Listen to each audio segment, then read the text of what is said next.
Independence leader and former longtime President Kenneth Kaunda turns 94 today. Every case was a sweet to pagan prayer.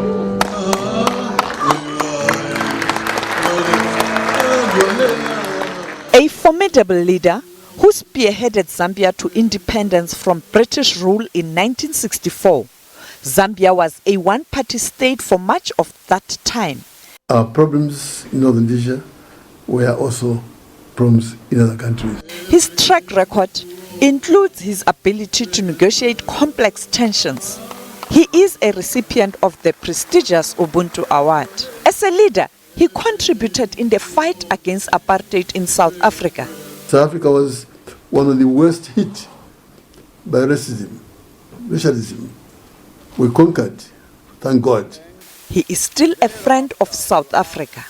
Sophie Mkweli, SABC News, Johannesburg.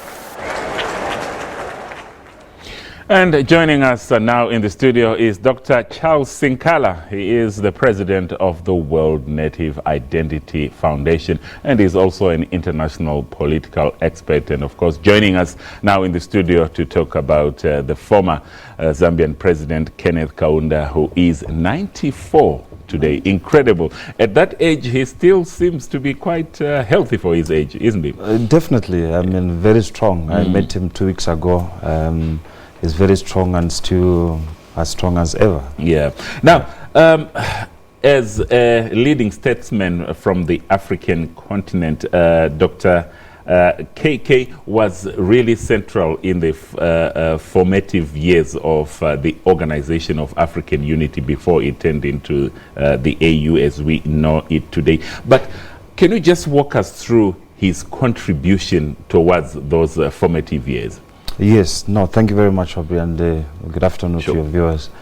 I would like to take this opportunity to congratulate South Africa for celebrating Freedom Day. Thank you. We can't forget, as part of our liberation, which Dr. Kenneth Kaunda did, was what South Africa has achieved. Former President Dr. Kenneth Kaunda played a very pivotal role into the liberation movement of Africa as a whole. He was one of the pioneers in the meeting they had in Addis Ababa in 1963, you know, where 32 heads of state converged and they discussed that Africa must liberate herself and they must gain independence to control and govern ourselves.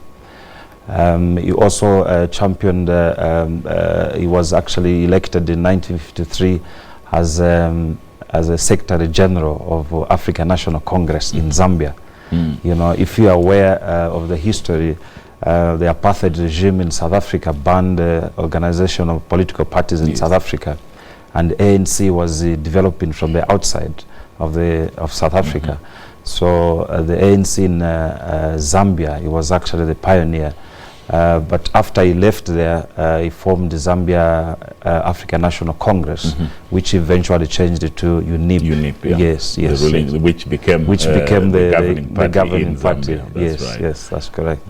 So, you know, he's actually worked all his life, you know, working for the people and trying to make sure that Africa celebrates freedom of what they fought for at that particular time.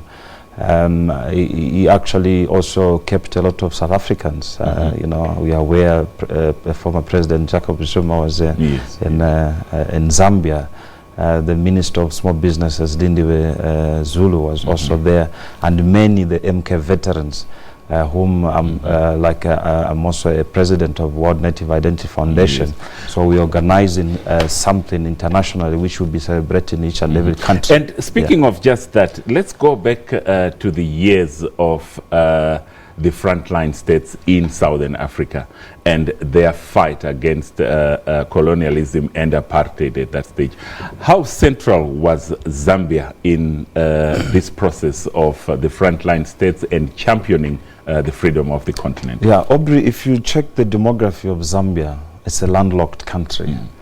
And Zambia was like an island where all these freedom fighters was converging to do the meetings, underground meetings and everything. Dr. Kenneth Kaunda was the one who was chairing those meetings, and he accommodated those comrades. He gave them accommodation and food, also training.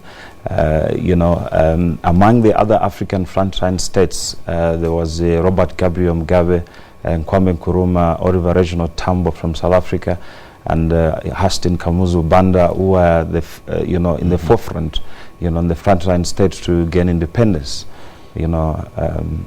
from the colonizers. And, when you look at modern day Zambia, it's been a while now since the former president was at the helm of the country. But do you think Zambians today give KK the recognition and, need I say, the respect that he deserves?